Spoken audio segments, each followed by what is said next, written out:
Miss Strickland, about your tea. You forgot to turn on the... U! It's spelled with a U! You illiterate vandal!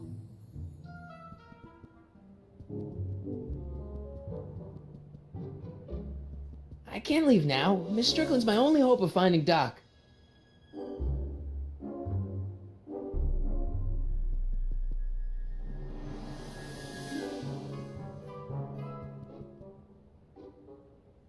Man, she keeps it hot in here. That's the kettle. I'll be right back with some tea. Then don't touch anything.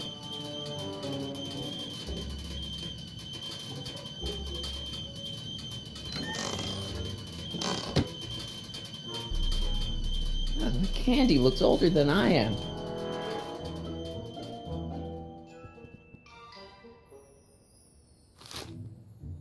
Juveniles collide with manure truck. Nice picture.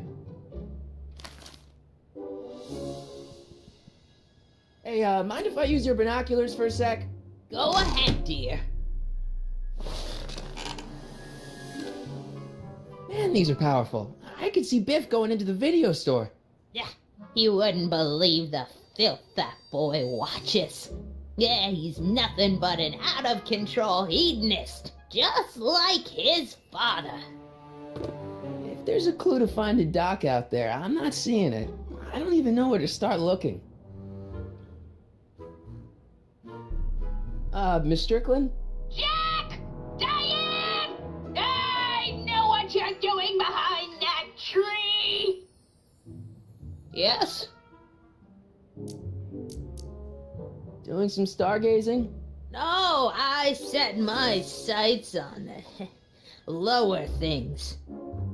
Is that? Tim! Get away from that hubcap before I call your father!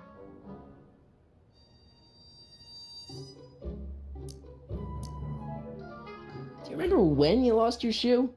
Shoe? That shoe over there. Oh, that shoe! Huh. Aye, what a nosy Nelly! No one likes a busybody, you know. But...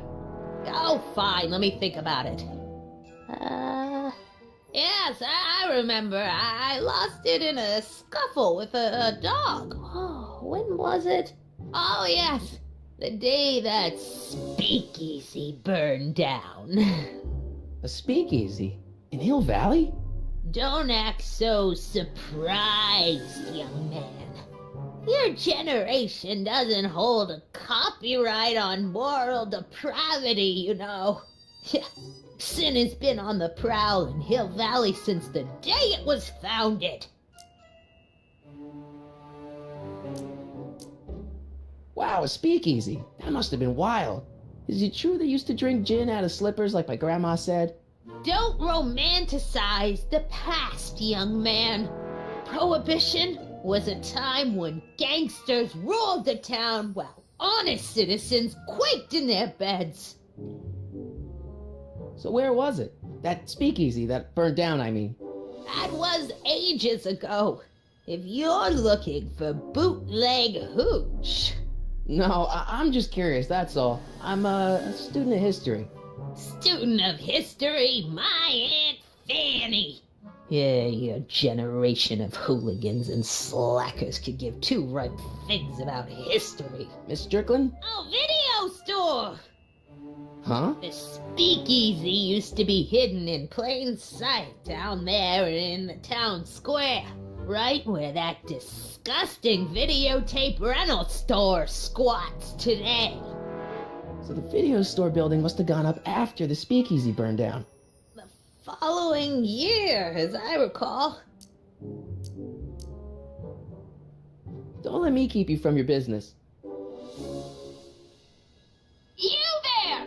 Don't even think about tossing that Kleenex on the ground!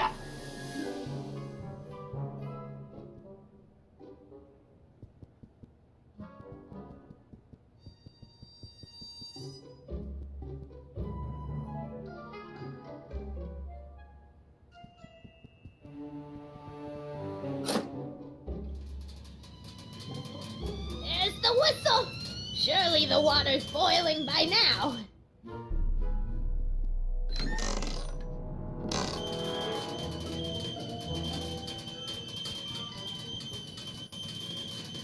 I can't leave now. Miss Strickland's my only hope of finding Doc.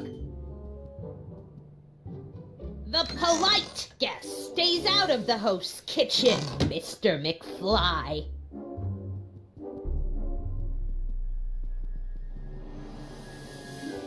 Miss Strickland lost that shoe the day the speakeasy burned down. But when was that?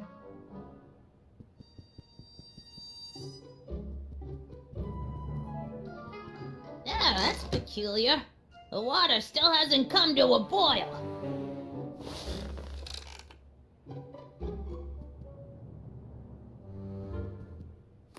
Don't touch those! My newspapers are some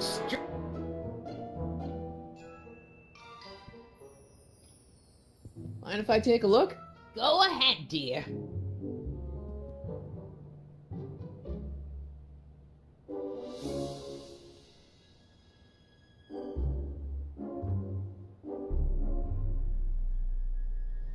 Rebuilt in February 1932. So the fire must have happened before then. But when? I need a date. Don't look at me. I'm far too old for you.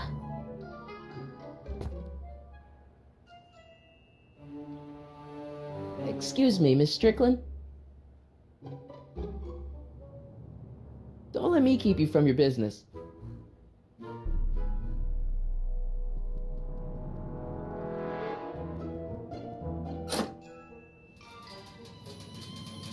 There's the whistle! Surely the water's boiling by now.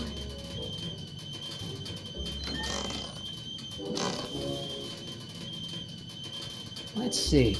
Ground broken on site of former speakeasy. Singer vanishes. Hill Valley Expo delights crowd. Soup kitchen exposed. Here we go. Speakeasy arsonist slain. Legal procedure gave way to old-fashioned vengeance last night when a mob descended on the Hill Valley police station. The suspect in the speakeasy arson case, a drifter known as Carl Sagan, was pulled from his... Carl Sagan?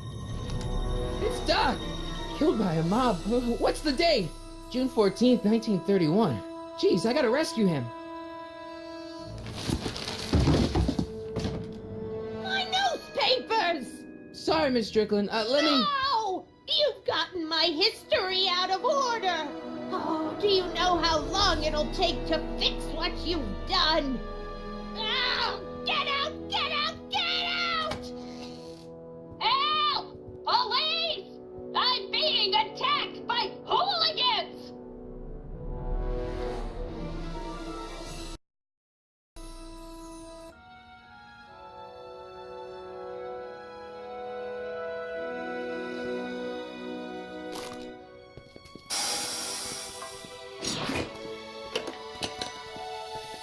Marty! Where you been, son? And what are you doing in that getup?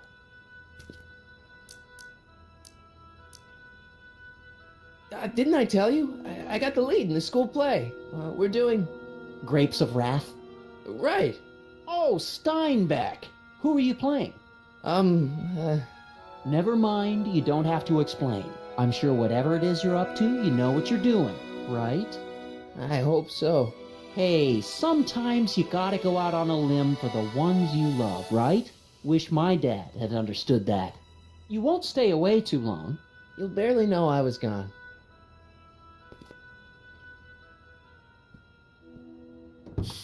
You ready to go, Einstein?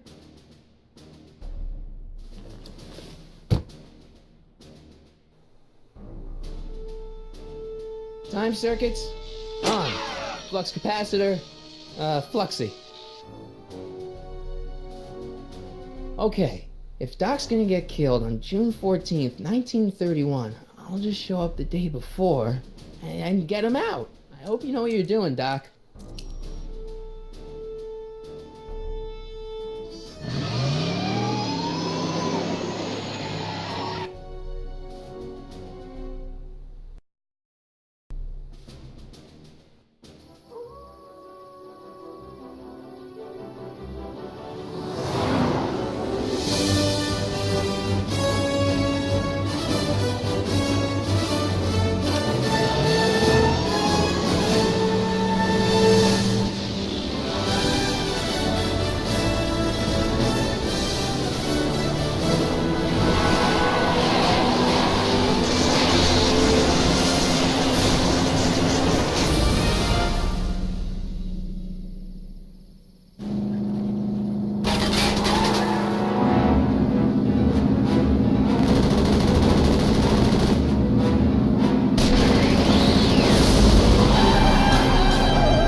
Einstein, where'd you go now, boy?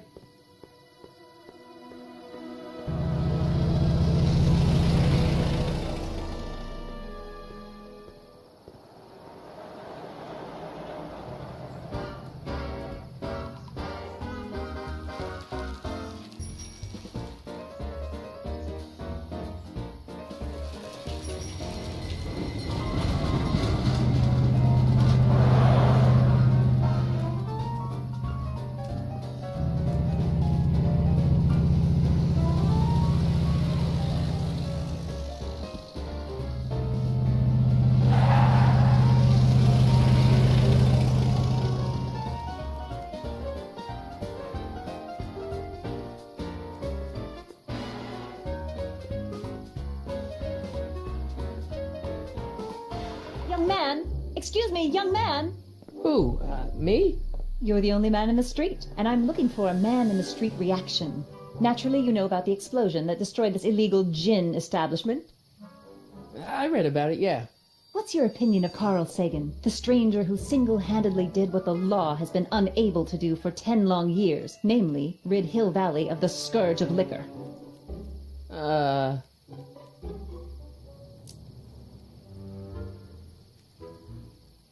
There's gotta be some sort of mistake here. Carl wouldn't do something like that. It's surprising the lengths a person will go to when it's a clear-cut matter of right and wrong. You've got an honest look about you. You do support the side of righteousness, I trust. You can mark me down as a supporter. The young man said, flashing a boyish yet virile grin. Hill Valley needs more upstanding youths like yourself. Do you have a message for the vicious gangsters who still roam these streets, no doubt plotting to corrupt our citizens with another den of booze, sin, and debauchery? No, not really. That's the spirit. Destroy them with indifference. If we refuse to patronize their establishments and glorify their wicked exploits, they'll soon be exposed for the pathetic wretches they are. May I get your name? Yeah, it's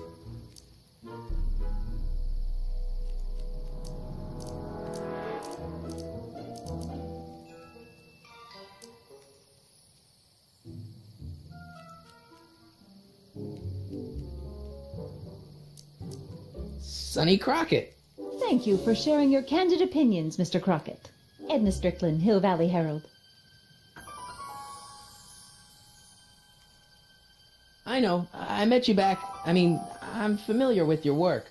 You read my column? How sweet! I know it's just an etiquette column, but I believe it'll lead to bigger and better... Oh! Einstein, no. Down, boy. Is this wretched creature yours? He assaulted me once before. What's got into you? Aggressive dogs must be kept on leash at all times. It's the law. Look it up. Doc. I gotta find Doc.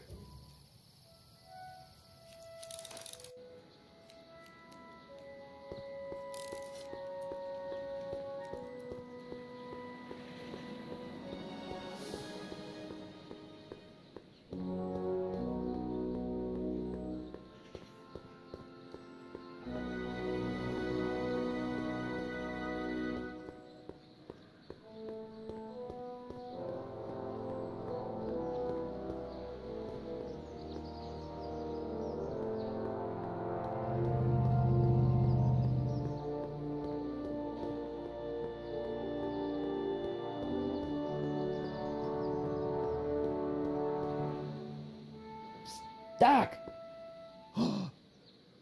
Marty! Doc! What are you doing here? You sent for me, Doc. I did? When? May 14th, 1986. 1980? The automatic retrieval system. Of course. I'd almost forgotten about that. So what's our plan for getting you out of here? Plan? We don't need a plan. We don't. Not in the slightest. The police picked me up for that speakeasy fire a couple of weeks ago, but the DA hasn't got a case. They're releasing me tomorrow morning. So basically, I traveled 50 years into the past to deliver your car? Sorry about that, but it's so wonderful to see you. We have a lot of catching up to do. Yeah, you might want to hold off on that, Doc. Great Scott! I'm going to be gunned down by gangsters on the steps of the courthouse. Why would they do that? Guess they didn't approve of my burning down their speakeasy. Very funny, Doc. Maybe now we should come up with a plan? A plan? Right. But what?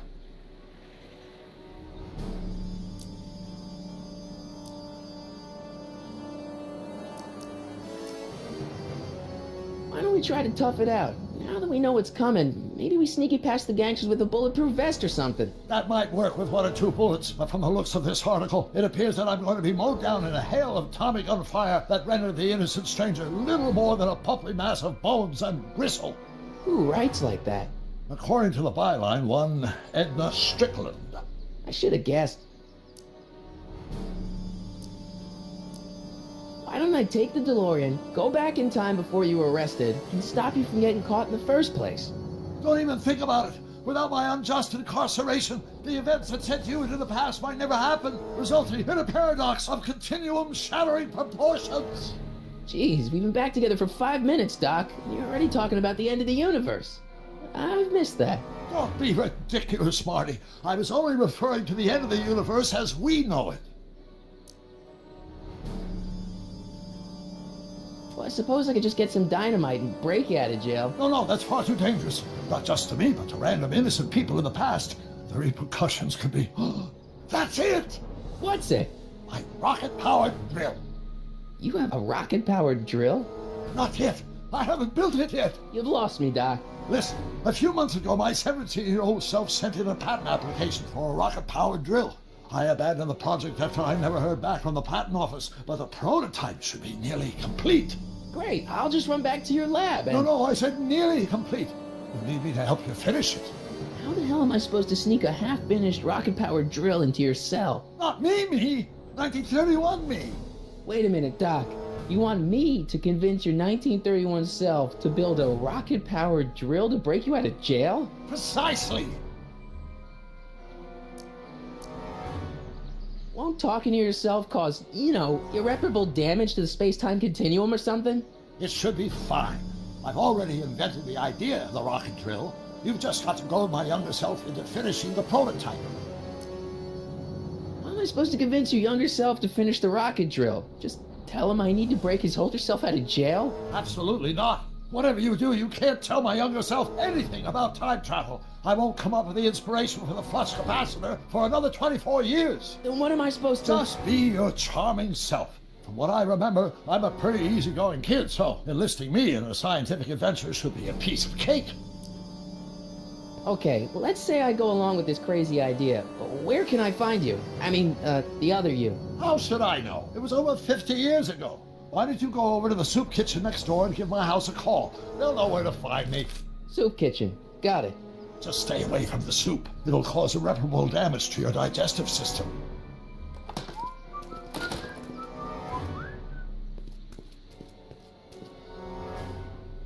I guess I better get started.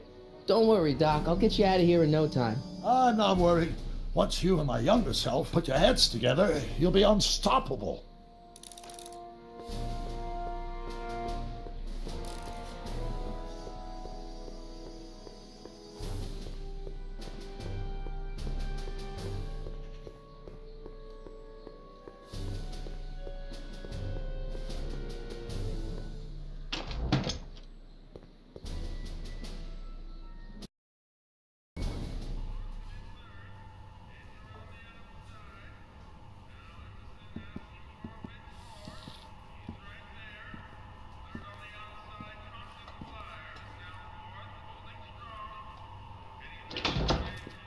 McFly! Biff? Kid! Grandpa? That's Mr. Tannen to you, Artie. What are you doing out here? Well, I was getting kind of hungry, so I figured I'd come down here for some free soup. Just thought I'd come down for some soup. Think, McFly. The DA's throwing around subpoenas like Babe Ruth. I don't think Ruth's a pitcher anymore. Shut it! If one of those subpoenas landed in the hands of my number cruncher, I'd be in a whole lot of trouble. I could even get sent up the river. You wouldn't want that, would you? Would you? No, of course not, kid. All right, that's better. What are you looking at, punk? Keep your eyes on the soup, kid. Well? Well, what? What are you still doing here? Sorry, kid. I'll just run back to the safe house. You do that. And McFly, Yes? that hat's too flashy. You better let me hold on to it. Now scram! You got it, boss. And don't come out until I give you the all clear. I swear, if even one of you mooks could add 2 + 2 without your fingers, I'd dump that wimp into the lake. Hey, anyway, I'm off to make myself irresistible. Don't let anyone burn down the shop while I'm gone.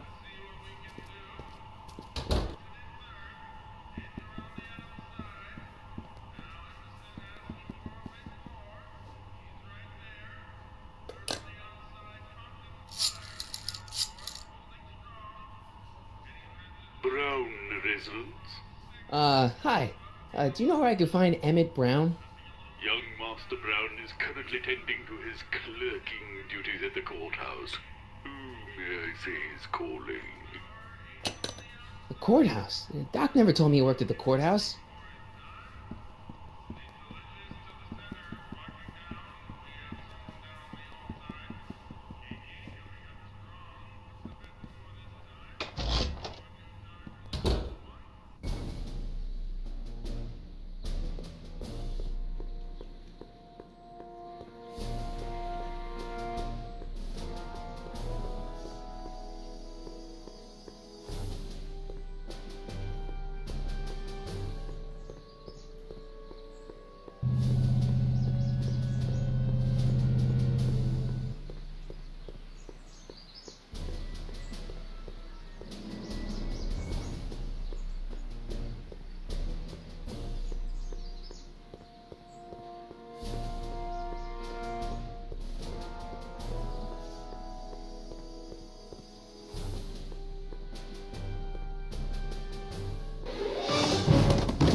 Touch those. These are very sensitive legal documents. Nobody is supposed to handle them but sworn officers of the court.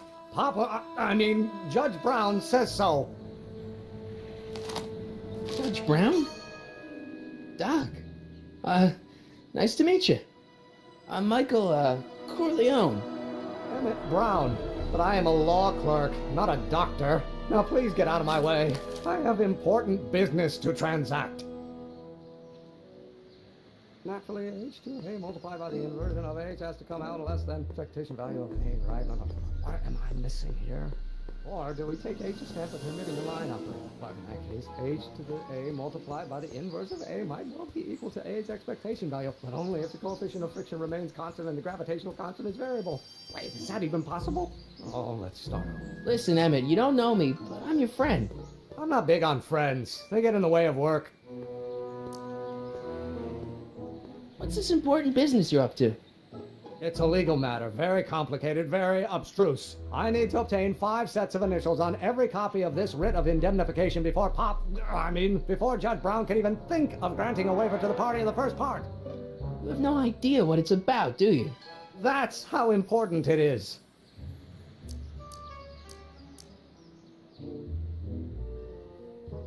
Listen, I understand you're working on a new invention in your lab. Invention?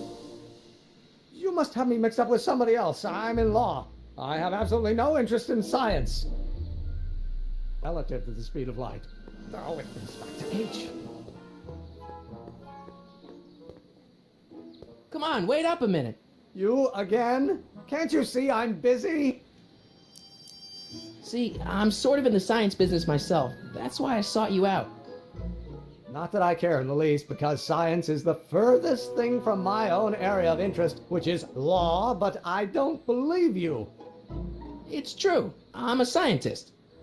So tell me something, Mr. Scientist, from your vast storehouse of scientific knowledge. The leg bone's connected to the thigh bone? Amazing. Okay, so you don't want your old man to know. That's fine. Listen, we all keep secrets. But I'm telling you, you can level with me about this science project of yours. I am not a scientist. Go ahead, ask me what E equals. What does E equal? I have absolutely no idea. See? I don't know where you got your information from about me, mister, but you're wrong, wrong, wrong.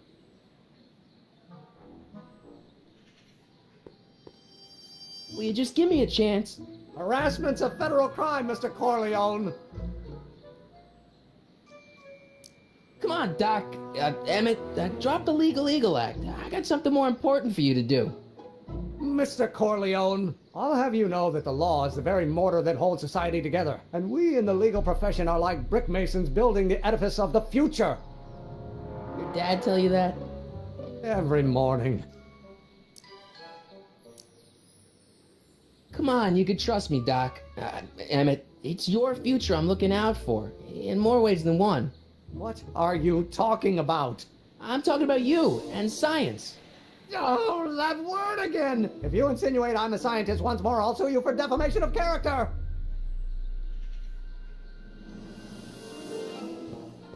Will you just give me a chance?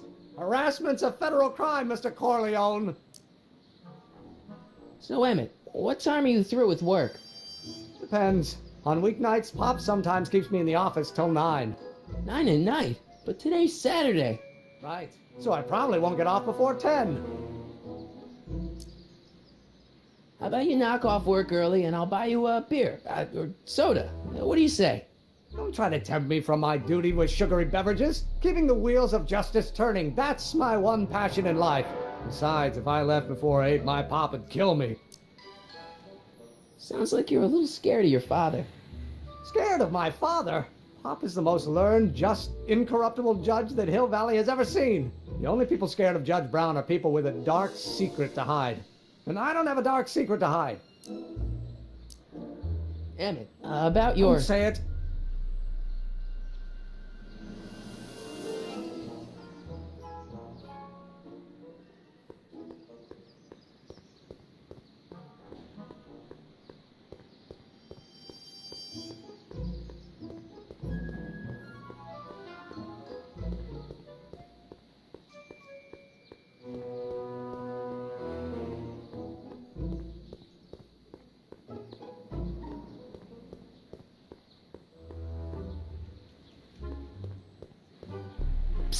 Doc! Marty, have you found my younger self yet?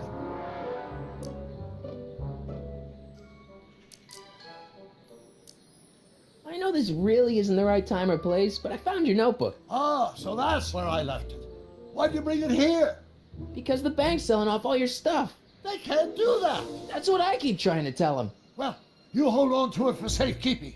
We'll deal with my financial situation in 1986 after we saved me from a grisly death in 1931.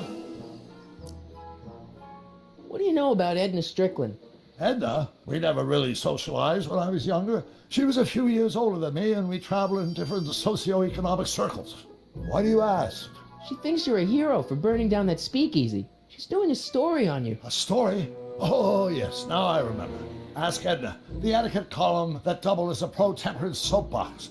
She believed that the consumption of alcohol would inevitably lead to a complete societal breakdown.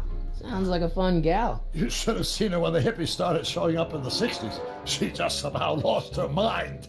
That would explain a lot. What's the story with this kid Tannen jerk anyway? This father? By this time next year, he'll be pulling down a life sentence in San Quentin.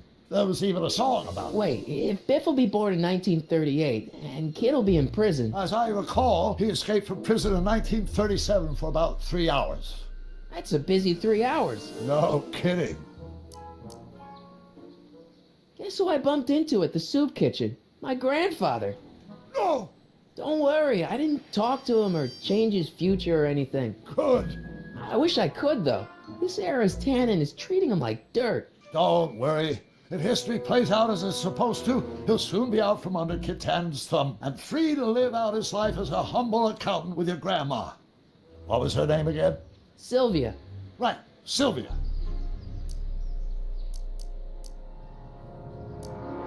How'd you wind up in jail in 1931 anyway? During my trip to the past, I decided to look into one of Hill Valley's unsolved mysteries. The fire at the speakeasy. Exactly. I thought I was safely hidden across the street. But when the fire started, there was a tremendous explosion, and I was knocked unconscious by a stray brick. When I woke up, I was here in jail, charged with arson. That's horrible. I know. Worse yet, I still don't know who started the fire. Where have you been all this time? I missed you. I've missed you too, Marty. But I thought it was important to let you live your own life for a while, free from the insanity of time travel. I gotta admit, it was nice to not have my family history blowing up in my face for a few months. Besides, I've been busy raising my own unpredictable teenagers. Well, I met your younger self. Great. And I gotta say, you're kind of uptight. What? You won't even talk to me. I find that hard to believe. Tell me what happened. You know, your younger self seems really dedicated to the law. It's a facade, I assure you. I had to keep up appearances to appease my father. I tried asking him about your rocket drill, but he says he's not a scientist. What? What? Father. What's he got to do with this? In 1931, I was still deathly afraid of my father discovering the truth about my scientific predilections, so I carefully kept them under wraps, practicing science at odd hours, away from his prying eyes. That sucks. It sucked a lot. Fortunately, I eventually stood up to him, but right now, my younger self probably thinks you've been sent by my father to check up on me. What do I do to convince Teen Doc that I'm not a spy? I'm not sure. Why does your younger self mutter all the time? Muttering? Why will I be muttering? I never mutter unless... The Hill Valley Expo! The expo? Yes, the Expo. How could I have forgotten? In a few months, the younger me will put on a demonstration at the Hill Valley Exposition, my first public foray into the world of science. Everyone in town will be there, including a number of noted inventors who shaped my career. So, it was a big success? No, it was a miserable failure, but it was a spectacularly miserable failure, one which marked my transition from an amateur garage scientist into a professional seeker of truth. What does this expo have to do with you muttering all the time? When I was younger, I used to relieve stress by working on complex mathematical conundrums. No doubt my younger self was working on some impossible problem in an attempt to work off cerebral steam in the weeks before the exposition. What was I muttering about? I don't know. H to the something with an inverse of something else. I'm not so good at equations. That's too bad. I bet if we could solve my younger self's problem, he'd be more inclined to listen to you. I still can't figure out what your younger self is muttering about. Blast! If only I could hear him myself. Let's talk about your younger self's problems later. Okay, but don't forget we're on a bit of a deadline here.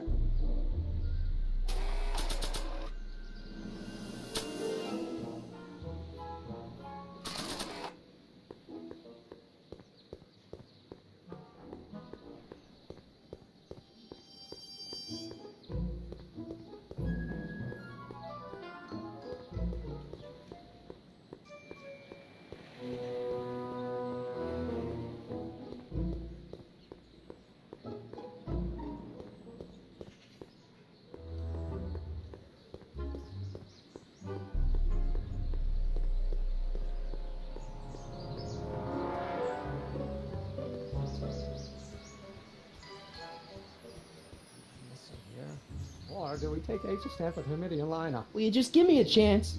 Harassment's a federal crime, Mr. Corleone.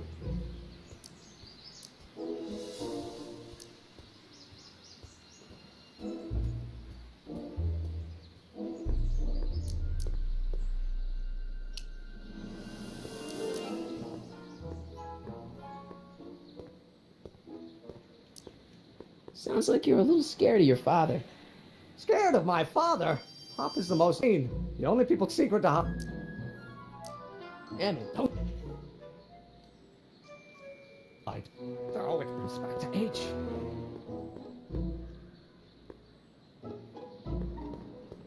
Nah.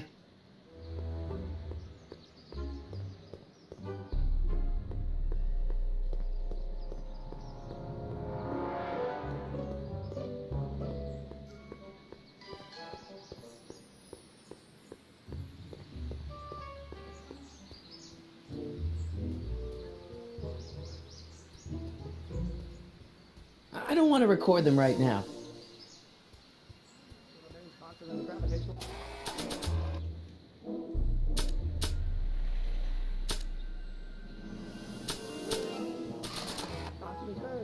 Wait, is that even possible?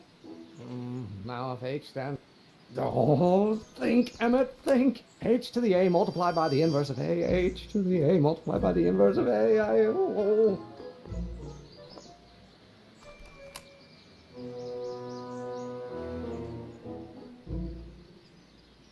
Missing here.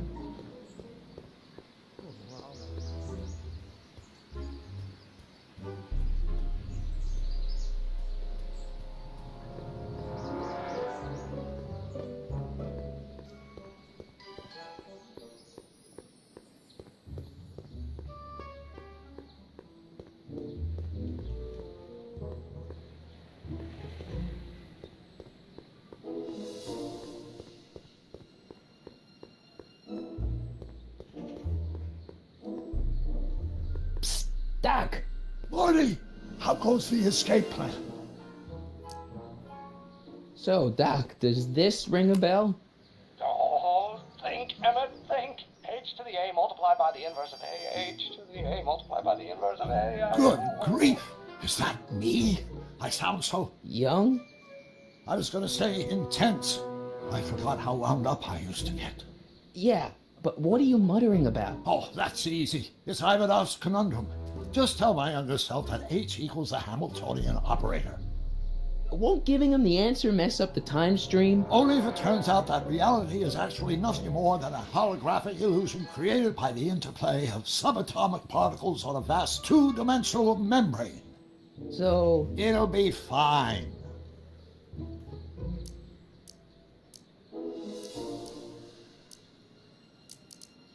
So how are Clara and the kids? They're fine.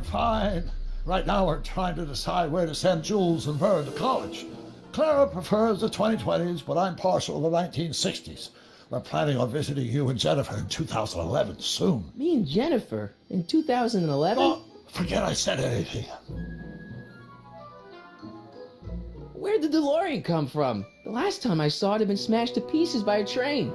It's a fantastic story. Do you remember when the DeLorean got struck by lightning in 1955? Yeah? Unbeknownst to either of us, the lightning produced a temporal duplicate of the time machine, one that was tossed 70 years into the future. What? I found out about it during a trip to 2025 and recovered it just in time to stop Griff Tannen from vandalizing the time stream. Heavy. So that DeLorean...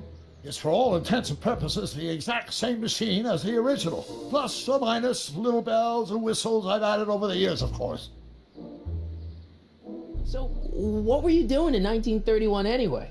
Oh, nothing terribly exciting. Indulging in a little personal nostalgia, picking up a few rare out-of-print books to surprise Clara on her birthday, solving a historical mystery or two. The usual. The usual? You lead a pretty unusual life, Doc. It's an unusual universe, Marty. I hate to tell you, Doc, but your last time departed display is on the fritz. It is? So how did you find me? I found one of Edna Strickland's shoes in the DeLorean. How did one of her shoes get in the DeLorean? Einstein took it from her. He did? How strange. Ivy almost never attacks people. Not without a good reason, anyway. What was H again? The Hamiltonian operator. Got it. Hang in there, Doc. Not the best choice of words, Marty.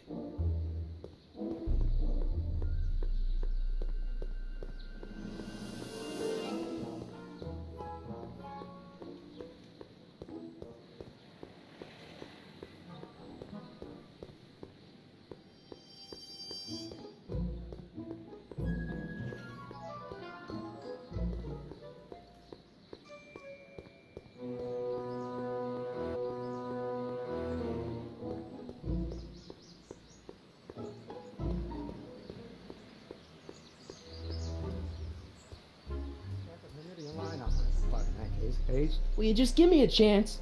Harassment's a federal crime, Mr. Corleone. Maybe H equals the Hamiltonian operator. What did you just say? I said maybe H equals the... Hamiltonian operator. Yeah. Great Scott! If H is a Hamiltonian, then H to the A multiplied by the inverse of H can only be the same as the expectation value for A. That's it! That's the solution to Ivanov's conundrum, the problem I've been wrestling with in my head all week! I'm sure you would have figured it out by yourself in a day or two. The way you figured out how to build that rocket-powered drill. Where did you learn so much about science?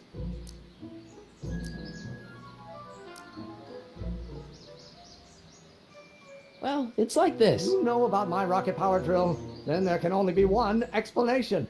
What? You're from the patent office. I confess I didn't quite know what to expect when I sent the paperwork, but I never expected this. Welcome! I'm at your service. What can I do for you?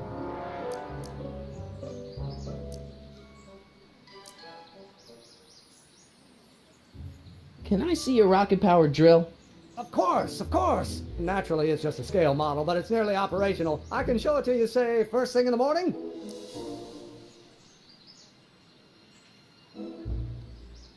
Nah, that's no good. I need to see a full-size model. That's fully operational. Tonight. Otherwise, we'll have to award the patent to a competing inventor, Dr. McCoy. It can't be done. I mean, it might be possible to construct a full-size working model in that time frame, but I haven't got the main ingredient for the fuel. I'll get it for you. What is it? 190 proof grain alcohol. And you know how difficult it is to get a hold of alcohol these days. Especially now that someone's blown up the speakeasy. And besides, there's no way I can get off work until I've delivered the subpoena. It's part of the investigation into the business affairs of Kid Tannen. Is it vitally important you see that rocket-powered drill today? Yes. Is it vitally important you deliver that subpoena today? Yes! Listen, I'll help you deliver it, and I'll see to it you get the alcohol you need. It'll help you get that drill finished by tonight. Deal? Deal. Here's the subpoena. I've got to subpoena my grandpa? It's Kid Tannen. Hey, I just saw him at the soup kitchen, yelling at Arthur McFly. I'm not surprised. Arthur does the books for his business. What kind of business? That's what the DA is trying to find out. Let's go talk to him. No! Why not? Kid Tannen can tell us where Arthur's hiding. Yeah, well, he can also have us fitted for a Chicago overcoat.